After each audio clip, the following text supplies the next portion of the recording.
Ce sont les plus anciens quartiers de la ville d'Aden, le quartier du Chadli, où se trouve la mosquée de Hussein el-Adal. Et pourquoi le quartier n'a pas le même nom que celui de la mosquée? C'est une bonne question. Peut-être ils le feront dans le futur. Ce qui compte maintenant, c'est de savoir quand nous déjeunerons. Tu ne penses vraiment qu'à la nourriture, toi? Il y a un restaurant populaire dans cette rue, qui fait du massoub, du chafout et du harish. Et qu'est-ce que c'est que ça? Ça y est, j'ai plus faim, moi. Peut-être que les noms ne sont pas familiers pour toi, mais je t'assure que tous ces plats sont absolument délicieux. Tu peux me croire. Voilà le restaurant.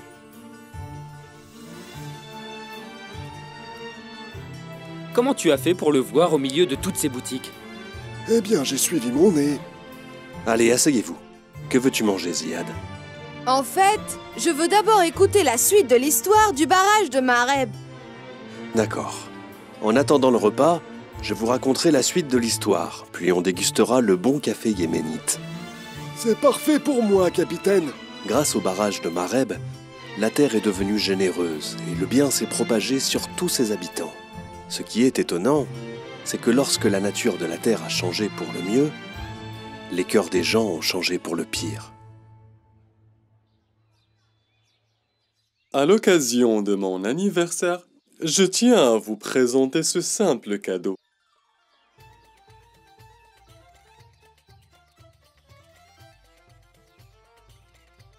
Que chacun d'entre vous choisisse le cheval qui lui plaira.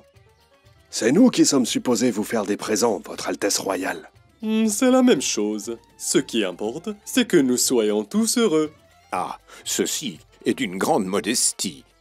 Que Dieu vous garde, prince Malek.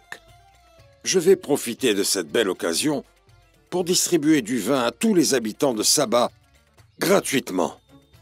Et moi, j'affûterai les épées et les poignards gratuitement. Et je mettrai du poison sur le bout des épées gratuitement aussi. Je vous souhaite un très joyeux anniversaire, prince Malek. Cette journée bénie devrait être une fête pour tous les habitants de Saba. Et toi, Jamila, lequel d'entre eux te plaît le plus? Aucun d'eux ne me plaît, monseigneur. Je possède un âne dans l'étable et je le préfère à tous ses chevaux. Elle ne fait que plaisanter, monseigneur. Quelle blague amusante! Dans ce cas, je choisis pour toi ce magnifique pur sang. C'est un grand honneur, Votre Altesse. Elle est tellement émue par cette belle surprise qu'il me semble qu'elle a perdu sa langue et ne peut donc pas vous remercier. Oui, bien sûr. Je le vois très clairement.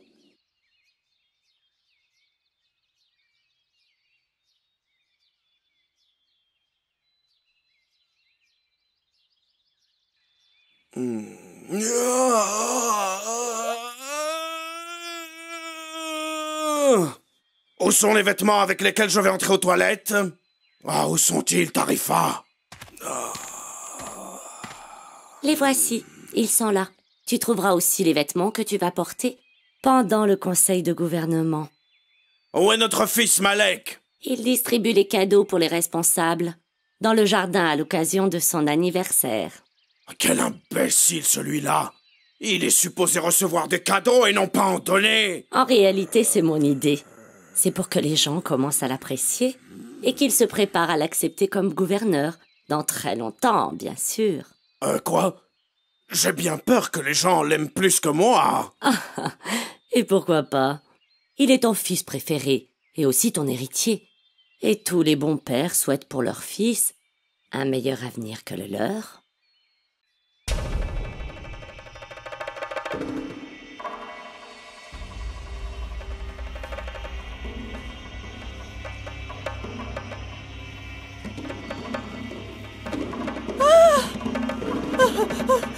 Une souris! Tu nous as fait peur, imbécile! C'est juste une toute petite souris, ce n'est pas un lion qui va nous dévorer. Les souris sont plus dangereuses que les lions. Si ces souris vivent parmi nous, elles donneront naissance à une armée de rongeurs qui anéantiront notre agriculture et nous transmettront des maladies. Jamila, la fille du ministre, est parmi nous? Je vous en supplie, madame, allez informer votre père de ce grand danger, avant qu'il ne prenne de l'ampleur et se transforme en catastrophe. Je le ferai, bien évidemment. Je me demande d'où peuvent venir ces souris nuisibles. C'est le châtiment de Dieu pour le mal et la corruption. La présence des souris à Saba est devenue un très dangereux problème, Majesté, qui menace le futur de notre pays et toutes ses ressources. Pourquoi ne m'avez-vous pas informé du problème des souris à temps, monsieur le ministre? Je ne voyais pas l'intérêt de vous déranger avec une chose aussi banale, votre majesté. Mais moi j'ai peur des souris. Je veux dire, le fait de les voir me dérange. Il faut débarrasser Saba des souris, et définitivement. J'ai une solution, monseigneur. Parle, je t'écoute, commerçant d'armes. Je suggère que nous propagions du poison sur toutes les terres de Saba. Ainsi, nous pourrons nous débarrasser définitivement des souris. Mais nous empoisonnerons les récoltes aussi, et ceux qui en mangeront mourront tous. Eh bien, empêchons les gens de manger les récoltes de cette année. Nos greniers contiennent largement assez d'approvisionnement. Ça suffira à faire manger tout le peuple pendant une année. Que pensez-vous de cette suggestion? Je la refuse, votre majesté. Notre terre sera affectée par le poison pour une longue période. Et puis les fruits qui tombent du haut des arbres sont les plus coûteux. Et ce sont précisément ces fruits qui servent à fabriquer les vins. Et la solution? Comment nous débarrasser des souris? Nous donnons à chaque personne qui attrape une souris un cheval pur sang en cadeau. De cette façon, les gens se hâteront pour attraper les souris. Eh bien, c'est une excellente idée, mon prince. Les idées du prince devancent largement son époque. Il est notre espoir pour l'avenir de ce pays. L'idée semble tout de même difficile à réaliser. Comment fera-t-on pour avoir autant de chevaux que de souris? J'ai une suggestion, monseigneur. Parle, je t'écoute, première dame de Saba. Nous allons tout simplement élever un grand nombre d'hameçons. Et c'est quoi les hameçons? Vous, taisez-vous! C'est quoi les hameçons? Ce sont les chats. Tout le monde sait que le chat, par nature, est chasseur de souris. Il les dévore. Et grâce à ça, le problème sera résolu. Ah, quelle femme intelligente tu es! Cette idée me plaît beaucoup.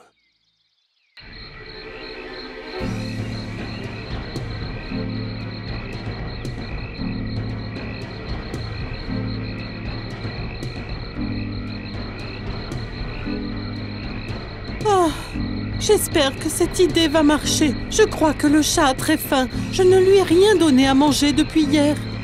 Allez, allez. Éloignez-vous maintenant et laissez les chats jouer leur rôle.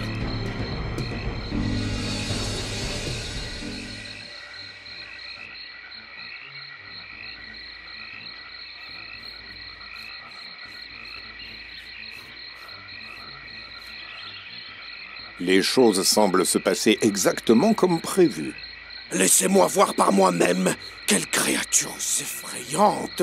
Je veux dire, elles sont absolument dégoûtantes, elles. Les chats attaquent, monseigneur. Toujours en attaque. Ils sont proches du but. Merveilleux. Formidable. La plus belle victoire pour les chats et la défaite pour les rats. C'est un jour historique dans l'histoire de Saba. Aujourd'hui, nous sommes réunis pour honorer les chats. Et parmi nous, la maîtresse des chats, la vertueuse Tarifa, l'épouse du roi. Je vous remercie. Merci beaucoup. Honorons ceux qui ont contribué à ce bien et donnons-leur la meilleure nourriture et surtout beaucoup de lait. Ces chats sont très courageux.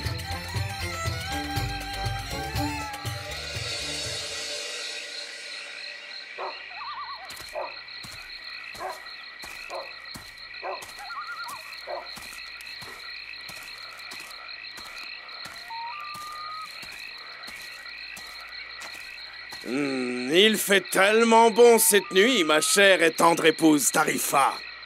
C'est la première fois que tu m'appelles ma chère et tendre épouse. Je me demande pourquoi. Parce que c'est la toute dernière fois que je te vois. Il semblerait que quelque chose de très grave va arriver. Est-ce que tu vas, mon roi? Attends-moi. Ne me laisse pas toute seule. Le bruit du tonnerre est effrayant. Où dois-je aller? Il y a eu du tonnerre, puis des éclairs, puis un choc à tout brûler. Oh mon Dieu, ce n'était qu'un rêve. Non, c'était plutôt un terrible cauchemar.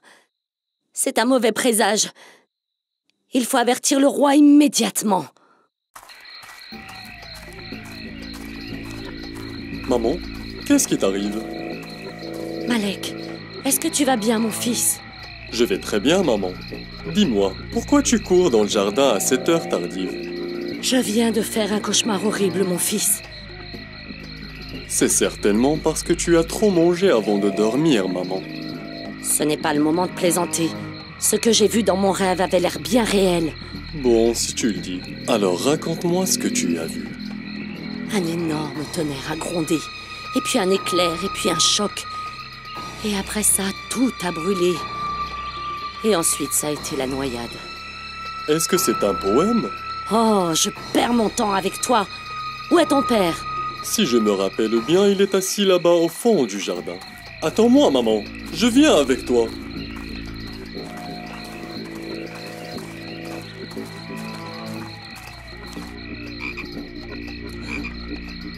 Est-ce que c'est l'effet du vin? Ou est-ce que c'est réel? Chut, parle moins fort, Malek. Regarde bien ces grenouilles. Et quand elles s'éloigneront du chemin, préviens-moi. D'accord, compte sur moi. Oh, je n'en crois pas mes yeux.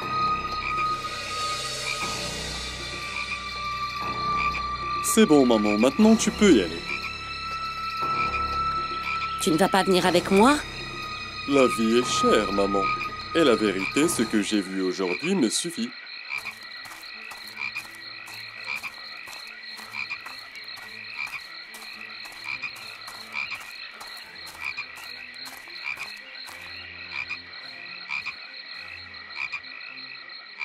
Que la paix soit sur toi, Tortue. S'il te plaît, je veux avertir mon mari, le roi, avant que le désastre n'ait lieu. Très bien. Comme tu voudras, je vais attendre.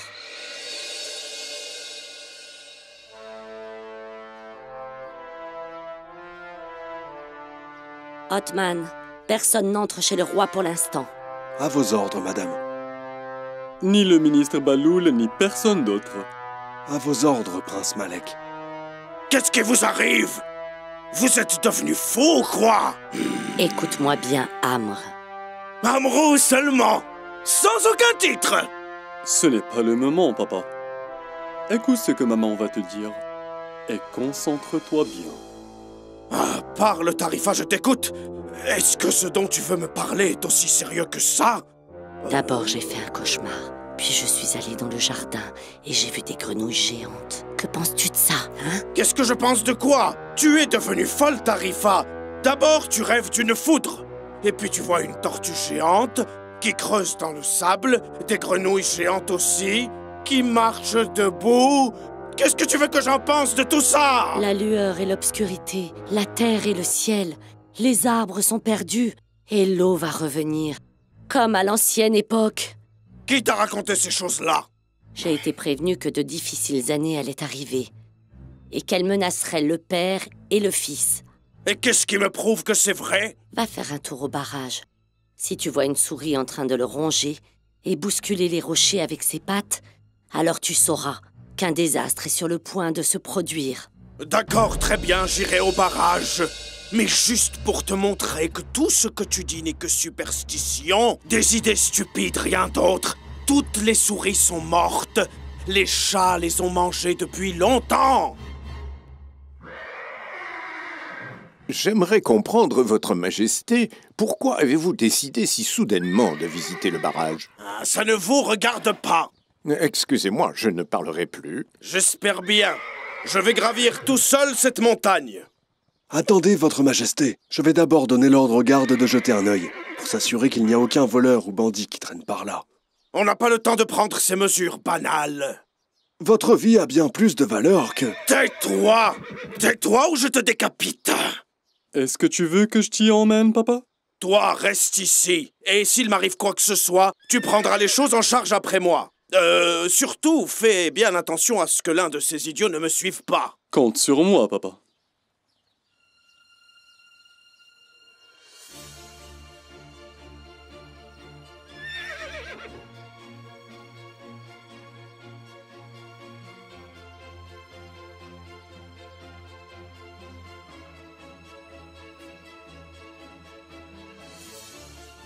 À louange à Dieu, tout a l'air normal.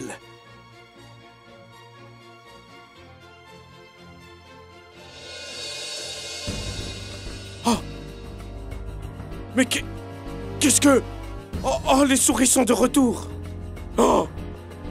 Elles sont en train de déplacer un rocher que 50 hommes ne peuvent bouger.